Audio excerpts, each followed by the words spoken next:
In today's episode, we are going to talk about how does a step up in basis work in California. So we're going to answer the questions. What is a step up in basis? We're going to talk about how does a step up in basis vary depending on if I gift a property to one of my childs or gift the property to somebody. What happens with one of the spouses dies versus both of the spouses dies as it relates to a step up in basis. What happens when you inherit properties? What happens when you do 1031 exchanges in a step up in basis? And what happens to investment properties as well too? Now, the reason this is important is that the step up in basis is very important when you're selling a property.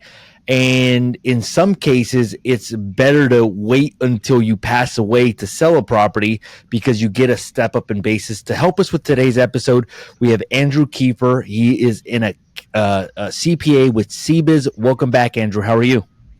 Good. Thanks for having me back, Jose Luis. I'm glad to be back and talk about a fun topic here. Oh, yeah. Yeah. It's funny because sometimes people aren't aware of this and even other real estate agents. So I wanted to make sure that people are educated. So let's start off here. What is a step up in basis? And what does it even mean to get a step up in basis? Or maybe you could even cover what is a basis in general, and then how does a basis work in different states? Okay. Yeah, so your basis in general, we're talking about an investment property here. So if you go out and buy a residential property, say for $600,000, that's your initial basis in the property.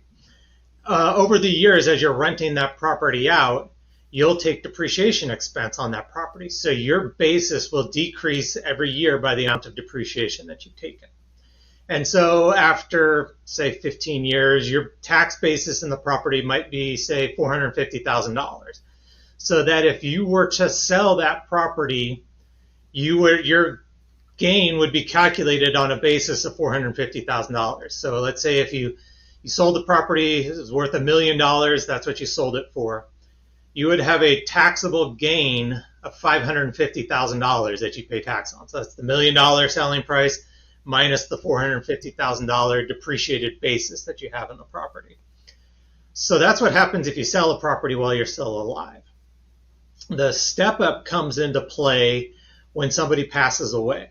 Typically when somebody passes away. There are other ways to get into step ups, but I think we'll deal with inheriting property and that type of stuff because that's the most common situation. So in that situation, that ties into the gift and estate tax.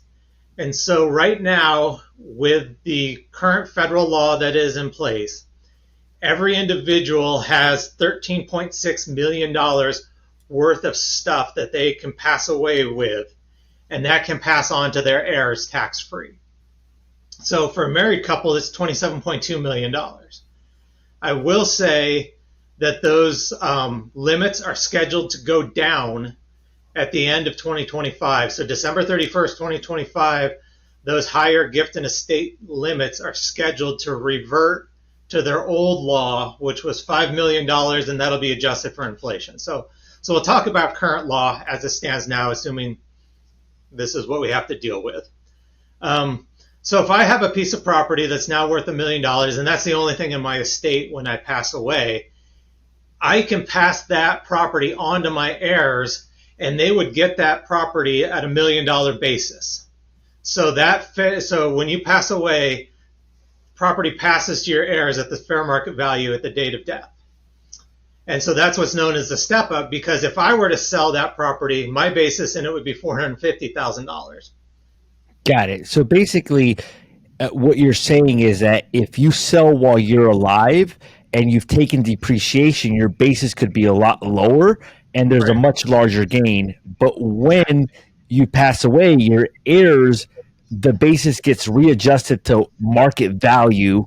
And then if they sell, like let's say it's worth $1 million now and they sell at $1 million, there's no gain, which means there's no taxes, basically, in other words, basically. Yeah, exactly. Yeah. So if I pass away and my heirs inherit that property for $1 million and they turn around and sell it the next day for $1 million, there will be no tax paid in that transaction. Now, how is the new basis calculated? Like, how is the step up in basis calculated? What are the requirements? Like, is it just a letter from a real estate agent? Is it a valuation from Zillow.com? Is it a licensed appraiser? And where does that get noted? Who needs that so that you know that you don't pay any taxes? Yeah, so the basis in the property resets to the fair market value. So you need to establish what that fair market value is. Generally, if we're dealing with residential properties, you can work with your real estate agent and get a value of opinion. I've seen fair market value, like total valuations being done for very high priced property. And the full valuations usually come into commercial property because those are usually so unique that looking at comps won't get you a fair market value.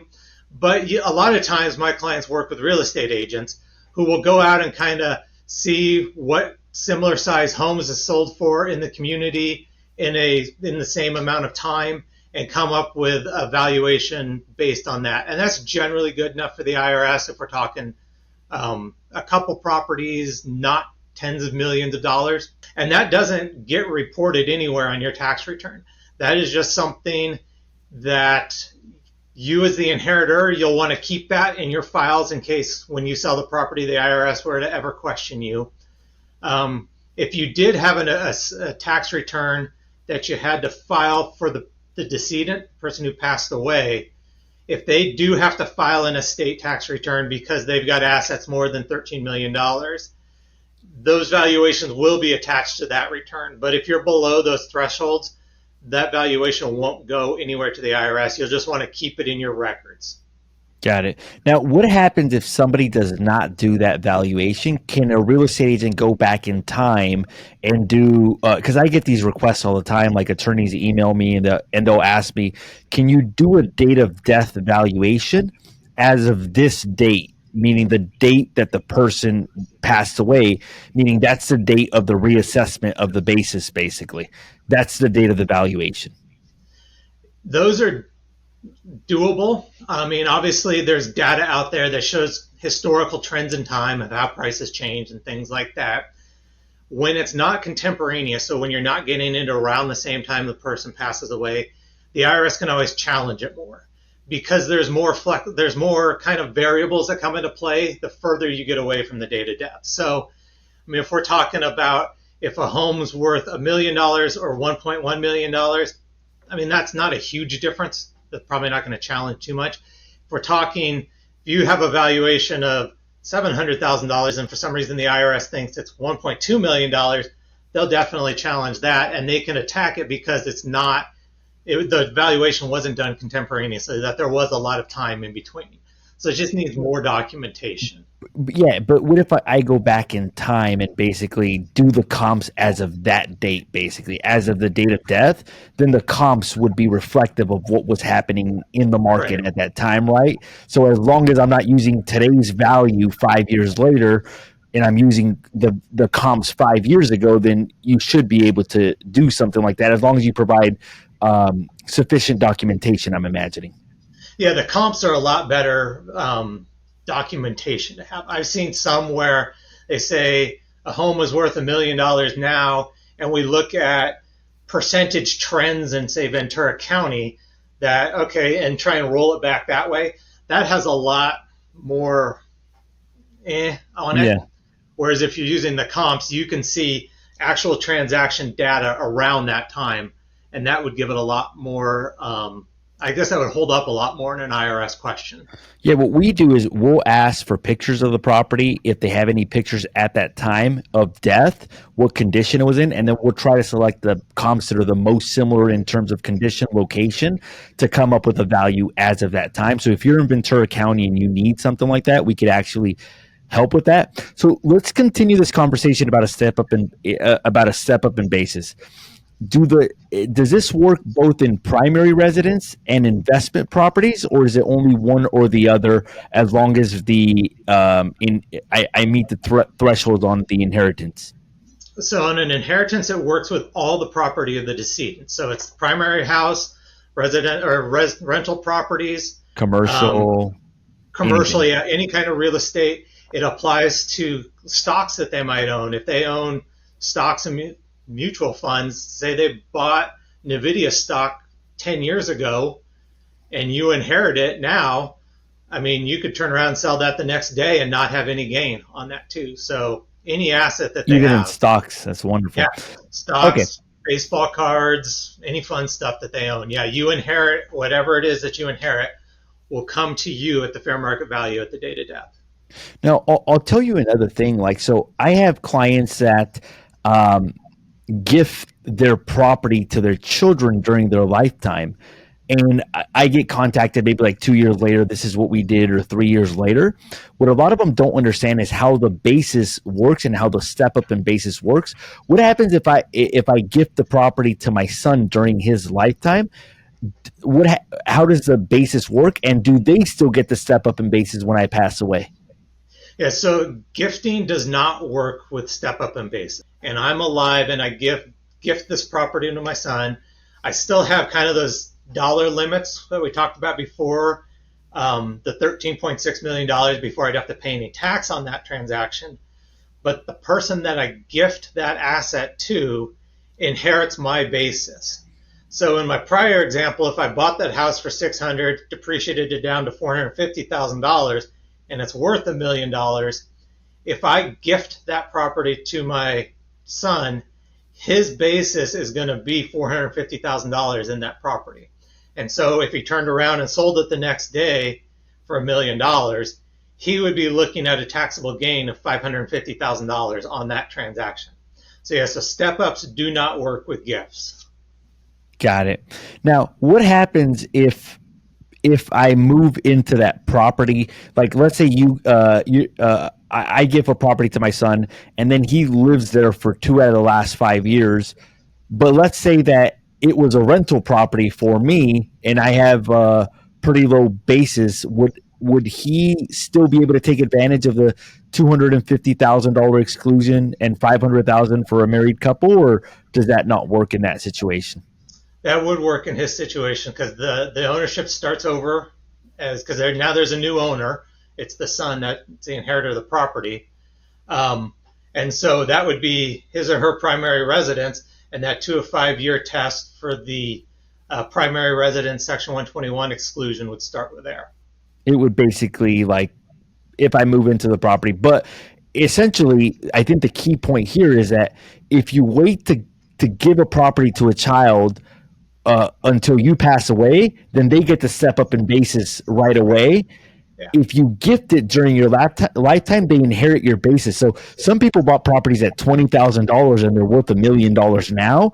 Even that $500,000 exclusion, it wouldn't do anything for you because there's such a big gap, Yeah. basically. In that case, it may be better just to wait until you pass away to do that. In other words. Right. Yeah. Yeah. I mean, it's not something we like to think about, but there is a lot of tax planning that goes around with passing away, and passing those assets on to your heirs with a stepped up value can save hundreds of thousands, if not millions of dollars in tax if you have highly appreciated property. Or if you did like multiple 1031 exchanges or just different things. So this question was brought to me recently and I wasn't 100% sure. What happens to the step up in basis if one of the spouses passes away? So like, let's say my wife passes away and we're both joint owners on everything or community property. What happens in that situation? Do I get a full step up in basis? Do I get a partial step up in basis? How does that even work? Yeah, so in a state like California that's a community property state where you have community property assets, you get something called a double step up. So the first spouse that passes away, the remaining spouse gets a step up in value at that date of death. So in my instance, let's say my wife passed away and we have a rental property together, I would get a step up in basis of the fair market value on the date that she passed away. And then when I pass away, that asset would then again get stepped up to the complete fair market value, and then it would pass on to my heirs at that value too. So like I said, that's the way it works in community property states across the country. If somebody's listening that lives in a non-community property state, or if this property is even in California but it's a separate asset, you only get a step up for the percentage of the asset that you own. So generally, if you're married, that's a step up for 50% of the value of the asset for the remaining spouse. What is a separate asset? When you say a separate asset, what does that mean? Well, there are ways to legally hold an asset as separate property. So if you come into a marriage and you have a house that you own prior to marriage and you don't want it to be community property, you can work with an attorney to have it titled and legally separate property. I love it. So basically, like, if I were to die today, my wife gets a full step up in basis at the time of death. Let's say she sells the next day, she can literally sell. And if I depreciated those properties like crazy, she can sell and basically pay no taxes as long as it's less than 13 point some $1 million, Correct. basically, Yeah. right? Yeah. So, And even if she continues to hold on to that property and rent it out, that additional stepped up value is now almost like a new asset that you get to depreciate. So she would be able to take that value step up and start to depreciate that. So that's an additional expense that was not on that property before, and maybe it was generating taxable income. But now with a step up and being able to depreciate that step up, the extra depreciation might be able to absorb some of that income and reduce the taxes going forward, even while she continues to hold the property as an investment property. this may be a little bit more complex, but like, let's go back to that example where let's say that me and my wife together, we have assets of $16 million. Let's say it's over the $13 million mark. Let's say I pass away today and she sells the properties. They all get a step up in basis. Does that trigger a inheritance tax consequence because our community properties are over 16 million or assets are over 16 million, or does that not trigger it, or how would that work? It wouldn't trigger any tax due. I'd probably file because the dollar amounts are so big and so close to the limits. But in a sense, if your estate was worth 16 million, each of you own $8 million of that. Got And it. so you'd be below the $13 million limit. And so there wouldn't be any estate tax due at that point in time. But because the dollar values there are so large, I would probably recommend filing an estate tax return just to have it documented with the IRS, start a statute of limitations that they can start looking at it and questioning it. And then, like I said, then it would pass on to your wife and go from there. Right. I was going to ask you, how does the basis work on 1031 exchanges? And do you also get a step up in basis if you do 1031 exchanges, basically? Yeah, so the step up in basis would apply to a 1031 exchange. So, kind of the ultimate goal for a real estate investor, if you're looking to avoid tax, be you start out, buy a single family residence, maybe a condo, something like that, buy that, rent it out. A few years later, you sell that property, do a 1031 exchange, upgrade into a bigger rental property. Hold that for a while, rent it out, do a 1031 exchange, maybe into a piece of commercial real estate. Hold that. Well, if you can continue to do 1031 exchanges and continue to hold those properties until you pass away, there's a good chance that that asset will pass on to your heirs that had a very, very low tax basis when you maybe started your real estate investment 20, 30 years ago, have highly appreciated property passing on to your heirs, and there may be no tax due on that at all. And so that's one thing I see, unfortunately, is when people are getting towards the end of their life, and we kind of talked about this before, is they want to take care of things and not pass assets on to their heirs. They think, I'll sell the asset now, give my children cash. Well, if they sell that asset, especially if they've done a 1031 exchange over a long period of time, they're going to have a very low tax basis, and you're going to be paying the government a lot of tax in that situation. Wouldn't you rather hold on to that asset, let it pass on to your heirs at the stepped up value, let them sell it and split the cash and not have to pay the tax on it? Got it. Now, what does it mean when you defer the taxes, like on a 1031 exchange? Like, what is it that, like, am I avoiding taxes in general on a 1031 exchange, or am I just like kicking the bucket um, Yeah. down the road? Yeah, with a 1031 exchange, you're deferring tax. So you're just kicking the tax bill down the road to an eventual sale where you pocket where you pocket the sales proceeds and don't buy another property. So eventually, if you sell property during your life and you don't pass that on to your heirs, eventually through a 1031 exchange, you will pay tax on that final sale. But if you continue to hold on to that property and through your death pass that on to your heirs, there's ways to avoid the taxes on that because they inherit the property at a stepped up value. Got it. And then just so I have an idea, like let's say I bought a property at 500. I took 150 in depreciation, so now my basis is 350. And let's say property I sell for 1 million, and then I buy a new property at 1,500,000. That Mm-hmm. 350 basis gets moved to the 1,500,000, and Right. then I get a new adjusted basis from what I sold that property to what I purchased a new property, or how does that work? Yeah. So basically your basis in that that first $1 million is $350,000.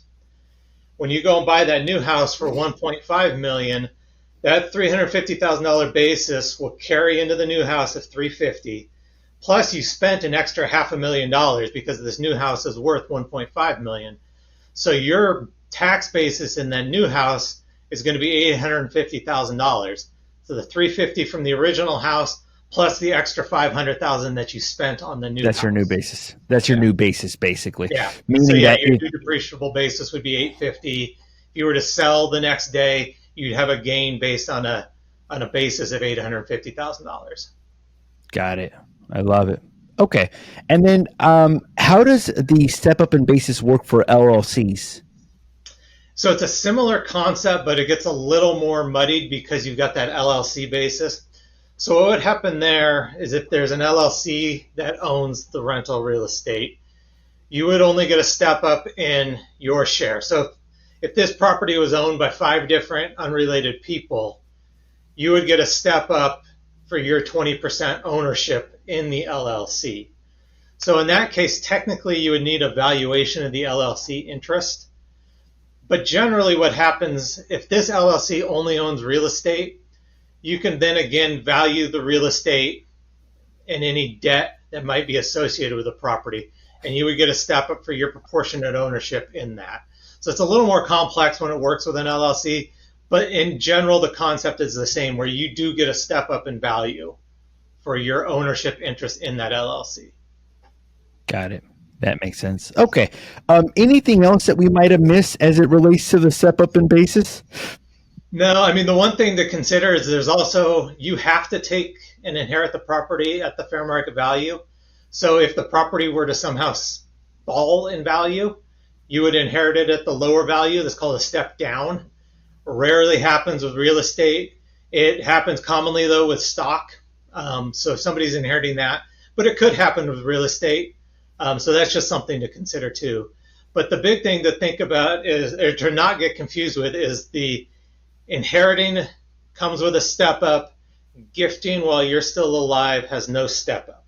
So if you can and it works with your estate plan, it is best to hold on to real estate until you pass away and work with an attorney to get a trust set up so that everything can pass on to your heirs the way you want it.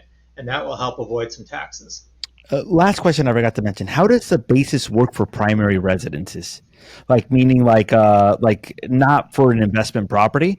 Like does my basis take into account renovations that I've done to a primary residence? Yeah, so even for a rental property, but for a primary residence, your basis is whatever you paid for the property plus the cost of major upgrades. So if you're redoing bathrooms, kitchens, you're pouring a new driveway, you're putting in a pool, you're taking out a pool, those types of things add to your basis in your primary residence. And so that would be your basis. Similar to if it was a rental property, those types of things add to your basis on the rental property. Just in the rental situation, you would start depreciating those assets because you've improved that property. So basically, and just for people to be clear, there's no depreciation on a primary residence. Depreciation is only for investment properties. Exactly. Yeah. Yeah. So primary, if you've lived in it the entire time, it's what you paid for it plus those costs of major renovations. I mean, we're not talking about fixing a leaky toilet or something like that. It's the big things where you're redoing kitchens, bathrooms, that sort of thing. Got it. Okay. Sounds great, Andrew. Well, I want to say thank you for taking the time to be on the show. If somebody wants to get in contact with CBiz, the Oxnard location, or a different CBiz company, or maybe just wanted to get in touch with you, want them you to be their accountant, how would they go about doing that? Yeah, thanks. So people can call me. So our office phone number is 805 988 3222. Got it. So I want to say thank you for coming on the show. For our viewers, in today's episode, we had Andrew Kiefer with CBiz. We talked about how does a step up in basis work. We talked about gifting property, inheriting property, surviving spouse, step up in basis for LLCs. If you've enjoyed this episode, make sure to hit that subscribe button. If you feel that this episode would be helpful, make sure to hit that share button. Thank you guys again, and thank you, Andrew, for coming on the show.